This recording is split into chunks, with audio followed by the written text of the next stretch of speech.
بسم اللہ الرحمن الرحیم۔ ہو حلقہ یاراں تو برے شم کی طرح نرم، رزم حق و باطل ہو تو فولاد ہے مومن۔ معزز سامعین گرامی قدر، جمعیت علماء اسلام کے انٹرا پارٹی الیکشن مکمل ہو چکے ہیں۔ میں دل کی اتھاہ گہرائیوں سے حضرت مولانا فضل الرحمان صاحب کو امیر منتخب ہونے پر اور مولانا عبدالغفور حیدری کو جنرل سیکرٹری منتخب ہونے پر مبارکباد پیش کرتا ہوں۔ مولانا فضل الرحمان صاحب اس وقت مساجد مدارس کی دفاعی لائن ہے، دین پسند و اسلام پسندوں کے ہراول دستے کا کردار ادا کر رہے ہیں، اور ان کی صرف یہی فیلڈ نہیں ہے بلکہ عصر حاضر میں سیاست میں جو ان کا کردار ہے وہ ہمیشہ تاریخ میں یاد رکھا جائے گا۔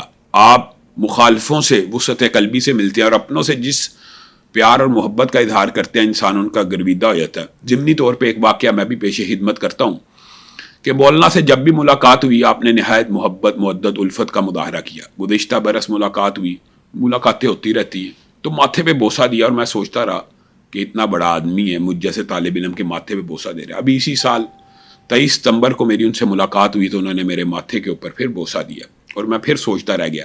لیکن اتفاق کی بات یہ ہے، میرے ساتھ جو ساتھی تھے انہوں نے اس مشاہدہ کیا اس ساری بات کا، اور اگلے دن مولانا فضل الرحمان صاحب کے پاس کسی کام سے اتفاقی طور پہ حاضر ہوئے تو مولانا فضل الرحمان سے یہ بات انہوں نے کر دی، تو مولانا نے جو جواب دیا وہ سب آپ سامعین اور ناظرین کے سامنے رکھنا چاہتا ہوں۔ مولانا کا 84-85 کی بات تھی، میں مینار پاکستان کے اندر جلسے کے انتظامات کر رہا تھا اپنی پارٹی کے۔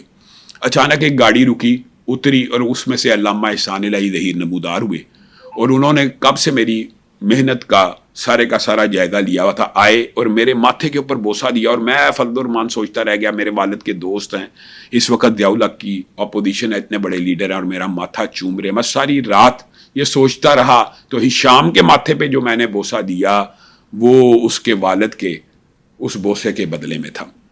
ہم سب کی دلی دعا ہے، اسلام پسندوں کی، اہل حدیث کی، دیوبند کی، کہ اللہ رب العزت مولانا فضل الرحمان سے مزید دین کا زیادہ سے زیادہ کام لے۔ میں جمعیت اہل حدیث پاکستان کی طرف سے اور پاکستان کے تمام اہل حدیث کی طرف سے ان کو مبارکباد پیش کرتا ہوں۔